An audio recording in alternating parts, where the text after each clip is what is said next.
Assalamualaikum warahmatullahi wabarakatuh. Jumpa lagi di Radio Jurik. Buat yang baru menemukan Radio Jurik, alangkah lebih baiknya bantu di subscribe dan dipijit tombol loncengnya. Terima kasih. Kali ini Radio Jurik memiliki cerita yang berjudul Kisah Horor 30 Tahun. Kisah horor ajudan Gus Dur di Istana Kepresidenan. Kita langsung aja ke ceritanya. Selamat mendengarkan.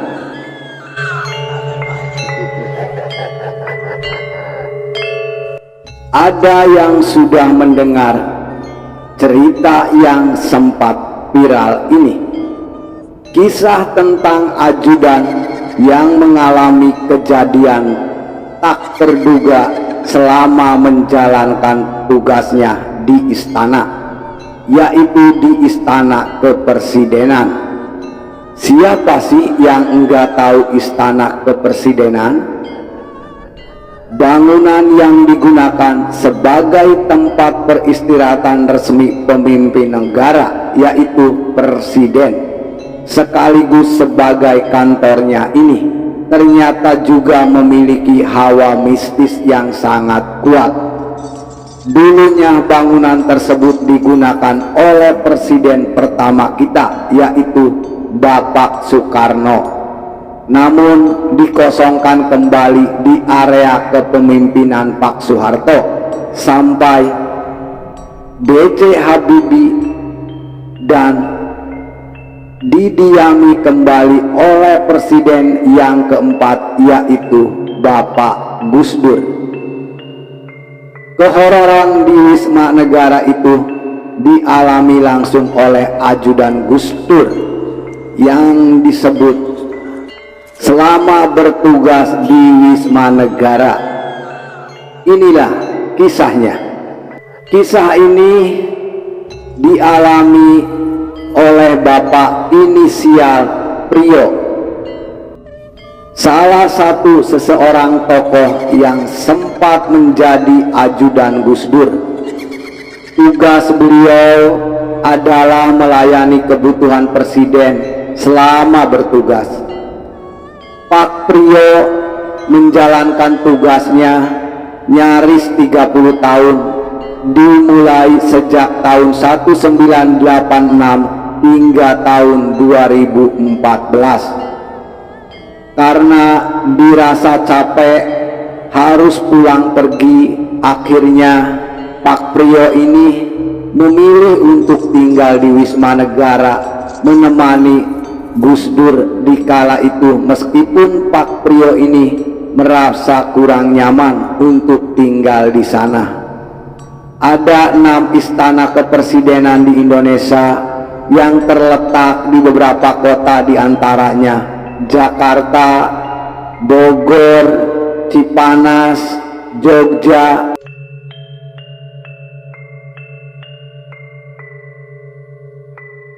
Pelabuhan Ratu, dan Bali.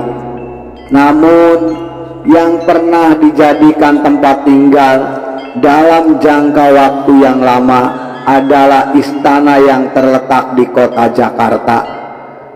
Terakhir kali istana itu dijadikan tempat tinggal pada zaman Presiden Soekarno. Sementara Pak Soeharto dan Pak B.J. Habibie tinggal di kediaman pribadinya. Saat Gus Dur menjabat, barulah istana itu kembali ditinggali setelah puluhan tahun sempat kosong. Waktu itu Pak Prio masih tinggal di kota Bekasi, sampai akhirnya beliau ikut tinggal di Wisma Negara. Wisma Negara sendiri memiliki beberapa gedung, satu menghadap ke Monas, satunya menghadap ke Jalan Veteran. Di antara dua bangunan itu, di tengahnya ada gedung yang terdiri dari 6 lantai, yang mana gedung tersebut dibangun pada masa Presiden Soekarno. Ketika Gus Dur menjadi presiden, Pak Priyo sendiri memiliki kisah yang tidak bisa dilupakan selama tinggal di Istana Merdeka, tepatnya di bagian Wisma Negara. Pada suatu malam ketika Pak Priyo usai mengantar Gus Dur istirahat di Istana Merdeka, Pak Priyo langsung kembali ke Wisma Negara. Saat itu sekitar jam 2 dini hari, keadaan sangat hening, sepi dan sunyi karena beliau jalan sendirian. Di halaman istana ada pohon buni yang katanya banyak penampakan. Memang di sana memiliki hawa yang berbeda. Pak Priyo mendadak merinding karena harus melewati pohon itu. Konon katanya di pohon itu sering ada sosok perempuan yang bergelantungan, menangis lalu tertawa.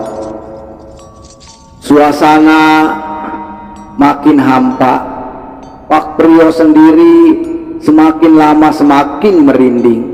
Masa ia tega? Saya udah capek kerja, jangan digangguin ya, kata Pak Priyo dalam hati. Pak Priyo kembali jalan dengan keadaan yang semakin meremang. Hingga akhirnya Pak Priyo sampai di lobi Wisma Negara tersebut. Alhamdulillah, Wisma Negara sendiri memiliki 6 lantai yang berisi kamar-kamar, kecuali di lantai 6 yang dikhususkan untuk aula, gunanya sebagai tempat pelantikan. Jadi sangat jarang orang-orang yang datang ke sana. Suasana Wisma malam itu tak kalah mencekam, begitu hening dan sepi. Pak Priyo melanjutkan langkah menuju lift dan langsung memencet tombol menuju lantai 3. Di tengah rasa takut, Pak Priyo merasa ada yang mengikutinya. Pak Priyo memperhatikan ground dari lantai 1 lalu lantai 2, dan saat itu Pak Priyo siap untuk segera keluar karena hampir sampai di lantai 3. Namun apa yang Pak Priyo harapkan tidak terjadi. Pak Priyo semakin kalut ketika sampai di lantai 3. Ternyata liftnya tidak berhenti. Pasti ke lantai 6 nih. Mati aku, kata Pak Priyo. Lantai 6 adalah tempat yang terkenal sangat legendaris. Di sana hanya ada aula yang biasanya digunakan saat ada acara seperti pelantikan dan lain-lain. Konon katanya di lantai 6 ini alat musik seperti piano dan gamelan Jawa sering berbunyi sendiri. Pak Priyo tentu sangat ketakutan, apalagi beliau sendirian. Lift terus naik dengan suara khasnya, melewati beberapa lantai dengan mulus, 4, 5, hingga sampai di lantai 6. Astagfirullah. Pak Priyo termenung sesaat. Lift berhenti dengan sedikit guncangan. Pak Priyo hanya bisa berharap kalau pintunya tidak terbuka. Mati aku, mati aku. Setelah tersadar, beliau langsung buru-buru memencet tombol lantai 3. Namun belum sempat dia bergerak, pintu lift terbuka dengan pelan-pelan. Ting, ting. Jantung Pak Priyo berdetak begitu kencang. Wah, mati aku, wah, mati aku. Ruangan lantai 6 begitu gelap hanya terlihat dengan remang-remang karena bantuan cahaya lampu dari lift.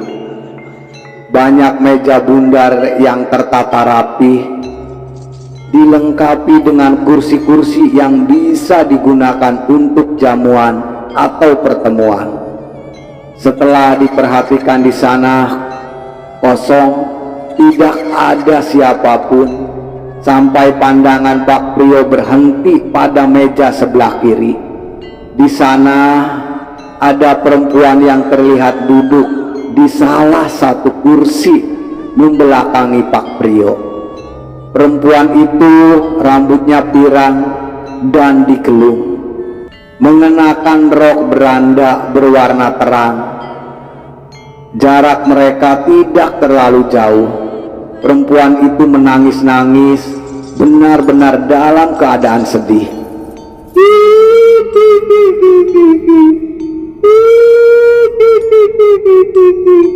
Pak Priyo tentu terkejut. Astagfirullah. Pak Priyo sebenarnya memang bukan orang yang penakut dengan hal-hal seperti itu, tapi beliau sangat panik karena dipaksa menyaksikan kejadian yang memang tidak diinginkannya. Pak Priyo langsung memencet tombol lantai 3 karena khawatir sosok itu menoleh ke arahnya. Namun anehnya, pintu lift itu tak kunjung tertutup, dan tak lama setelahnya perempuan itu bangun dari duduknya. Melihat itu Pak Priyo hanya pasrah. Waktu terasa begitu lama bagi Pak Priyo. Entah apa yang akan terjadi selanjutnya. Beliau hanya bisa menunggu. Benar saja, perlahan perempuan itu menoleh ke arah Pak Priyo. Dalam keremangan, Pak Priyo bisa melihat wajahnya yang masih sangat belia. Perempuan itu menoleh, namun hanya bagian kepalanya saja. Jantung Pak Priyo serasa hampir copot. Sementara perempuan itu mengusap air matanya dengan anggun. Wajahnya tipikal kulit putih orang Eropa, dengan sorot mata yang menatap lurus ke arah Pak Priyo. Pak Priyo mematung, "Ya Allah, ya Robi." Detik itu Pak Priyo serasa mau pingsan. Perempuan itu tersenyum ke arah Pak Priyo dan mengucapkan, "Selamat ya Pak Priyo. Semoga Pak Priyo menjadi orang sukses setelah menjadi ajudan Bapak Gus Dur." Itulah cerita kisah horor 30 tahun di Istana Kepresidenan. Itulah kisah horor 30 tahunan di Istana Kepresidenan sewaktu zaman Gus Dur menjabat menjadi seorang presiden. Kisah yang dialami oleh Pak Priyo semoga bisa menghibur teman radio Jurig semuanya. Alangkah lebih baiknya buat teman radio Jurig semuanya, sebelum meninggalkan radio Jurig, bantu di subscribe dan dipijit tombol loncengnya. Terima kasih.